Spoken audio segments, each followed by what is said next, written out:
एक sir slip disc और एक बैक पेन, इसमें क्या डिफरेंस हुआ? और एक तो आजकल ये, पहले स्लिप डिस्क ऐसा लगता था कि किसी किसी के कभी कभी होता है, आजकल तो मुझे यूथ आदमी जगह जगह दिख जाता है यार। पहले मैं हर घर परिवार में एक ना एक बंदा बिल्कुल मुझे स्लिप डिस्क वाला दिख रहा है। तो पहले तो ये नॉर्मल बैक पेन और स्लिप डिस्क में फर्क क्या हुआ और ये क्यों हो रहा है इतना? देखिए, बैक एक या बैक स्पेन का मतलब हुआ हमारी मसल्स के स्ट्रेन की वजह से। ठीक है। वो तो आप थोड़ा सा रेस्ट करेंगे और उसको आराम देंगे, हॉट पैक्स देंगे, वो ठीक कर देगा। ठीक है। स्लिप डिस्क मतलब दो हड्डियों के बीच की डिस्क जो है वो थोड़ी बाहर निकली हुई है और वो नसों को टच कर रही है।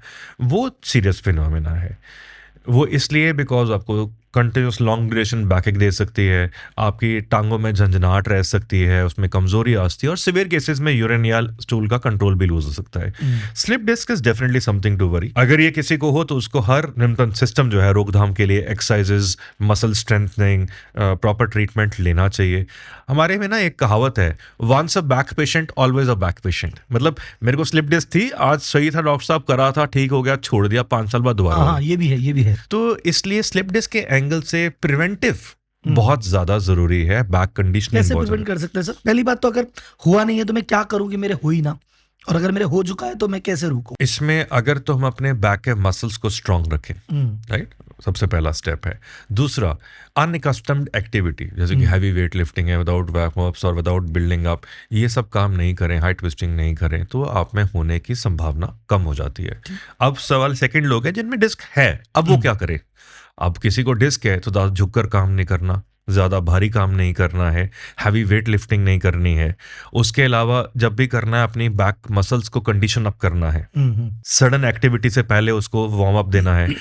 जिम जाने से पहले ट्रेनिंग बहुत इंपॉर्टेंट है, वार्म अप बहुत ज़रूरी है, फिर जाके अपनी एक्सरसाइजेस पे जाना है। ये बहुत सारी इंस्ट्रक्शंस हैं और बैक स्ट्रेंथनिंग के चार्ट्स हैं जो हम लोगों को देते हैं उन लोगों को जिनको की स्लिप डिस्क की समस्या है। बिकॉज उन सबको मैं कहता हूँ साहब देखो, ऐसा दो चीज़ है, आपकी 2 मिलीमीटर डिस्क श्रिंक हो गई तो आपकी समस्या कभी थी नहीं, और 2 मिलीमीटर डिस्क बढ़ गई तो एक शल्य चिकित्सा यानी कि सर्जरी रेडी है। अब ये चॉइस आपकी है कि आपको क्या चीज़ चूज करनी 2 है। mm कम करना है कि 2 mm बढ़ाना है? बढ़ाना है। और सर ये अब सही बात है, जो कई लोग जिम में जिन तो भी मैंने 2-4 यंग लोगों को देखा है, उनके हुआ जिम से ही है। वो होता ना कि ठुकरा के मेरा प्यार तो इंतकाम देखिएगी, कुछ हुआ अब तो मैं बॉडी बना के रहूंगा। वो जिम में घुसते ही बोले ला इसको उठाऊं उसको पटको, फिर वो आ जाते हैं 4 दिन बाद की स्लिप डिस्क हुई। एक सर भी आपने वर्ड बोला था गठिया भाई, ये क्या हुआ सर?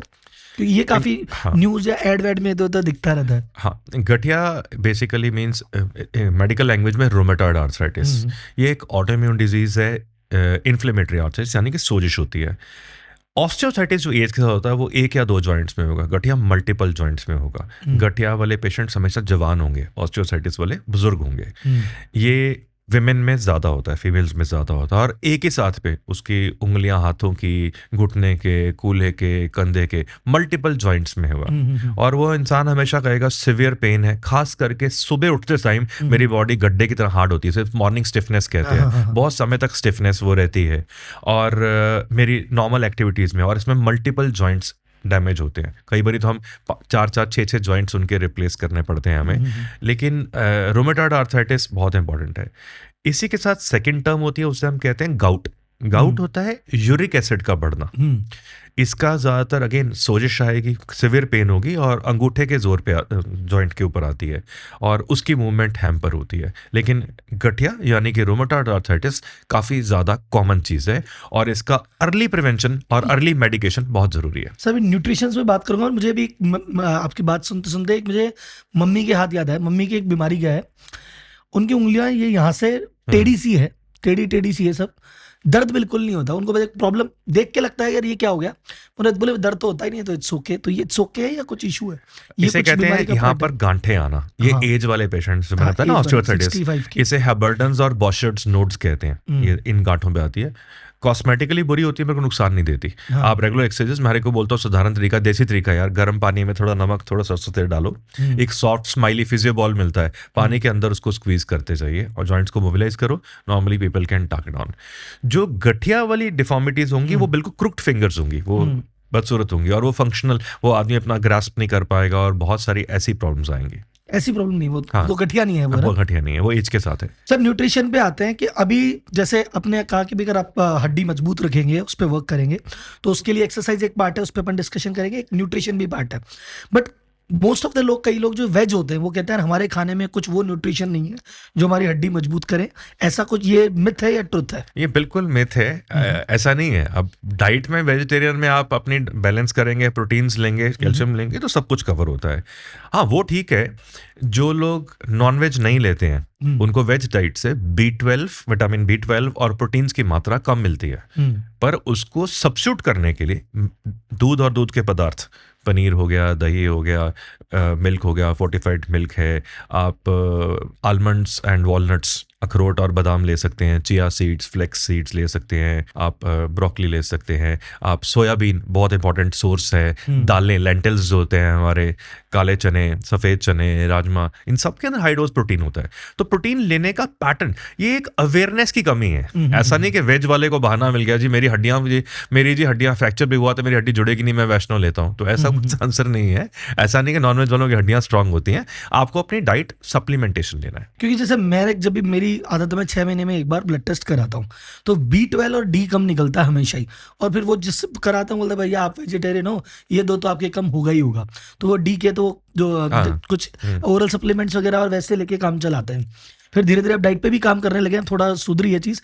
पर ये हमेशा ये ब्लेम ही आता है कि वेज वाले हो इसलिए तुम्हारे तो कम आएगा ही आएगा। नहीं, मैं हार्डकोर नॉनवेज हूँ, मेरा भी लो है, ठीक है ना। ऐसा नहीं है। It's lack of sunlight exposure. हमारी लाइफस्टाइल में मैं एक मेजॉरिटी समय इंडोर एनवायरनमेंट में, ओटीज में रहता हूँ, तो मेरा सनलाइट नेचुरल एक्सपोजर नहीं है। तो नेचुरल एक्सपोजर जो कुदरत ने नियम बनाए हैं वो भी बहुत इंपॉर्टेंट है। तो इसलिए सप्लीमेंटेशन, अगर वो चीज़ कम हो तो आप B12 और D3 का सप्लीमेंटेशन लेना चाहिए। पर एक चीज़ और बड़ी ज़रूरी है, आपने जब यहाँ टच करा है, बहुत लोग उसको दोबारा चेक नहीं करते। ओवरडोज भी उतना ही बुरा है। अगर आपने लेवल्स को ओवरडोज कर दिया, उसके भी उतने ही साइड इफेक्ट्स हैं। तो हमेशा टेस्ट करके चीजें लेनी चाहिए, और कब तक लेनी है एक स्पेशलिस्ट का ओपिनियन लेना चाहिए। सर प्रोटीन का क्या रोल है? प्रोटीन का रोल है इसमें, प्रोटीन ज्यादा होगा तो जाके हम कंट्रोल कर पाएंगे? प्रोटीन्स हमारी बॉडी का फाइटर है, मेरा जिम है, राइट। मेरी बॉडी का स्कैवेंजर है, मेरे को इन्फेक्शन से रोकता है, मेरी स्ट्रेंथ मसल्स की देता है, मेरी स्ट्रेंथ बोन्स की देता है। तो protein is a must, not to compromise. और वो अपनी डाइट में, सप्लीमेंटेशन में जरूर लेना चाहिए। सप्लीमेंटेशन में protein powder is good enough? Protein powder ठीक है, ठीक है, लेकिन एक्सरसाइज अगर करते हैं तो, अदरवाइज वो किडनी पे भी नुकसान कर सकता है। एक्सरसाइज नहीं करते, आपने प्रोटीन्स ले लिए एक्सेसिव, लेकिन आप उसको बर्न आउट नहीं करते हो, आर्टिफिशियल प्रोटीन्स लिए हैं, तो आपकी किडनी डैमेज कर सकता है। बहुत सारे जिम ट्रेनर्स और वो लोग स्टेरॉइड्स और प्रोटीन्स लेते रहते हैं, और अल्टीमेटली उनके या कोई जो हिप जॉइंट्स खराब हो जाते हैं, या उनकी किडनीज डैमेज हो जाती है। तो प्रॉपर हाइड्रेशन भी उतनी जरूरी है। आप उतना 4 लीटर 5 लीटर पानी जरूर लेंगे उसके साथ पानी। और अगर आपने पानी भी लिया है और एक्सरसाइज भी की है तो ले लो प्रोटीन, अदरवाइज फिर नुकसान कर सकता है।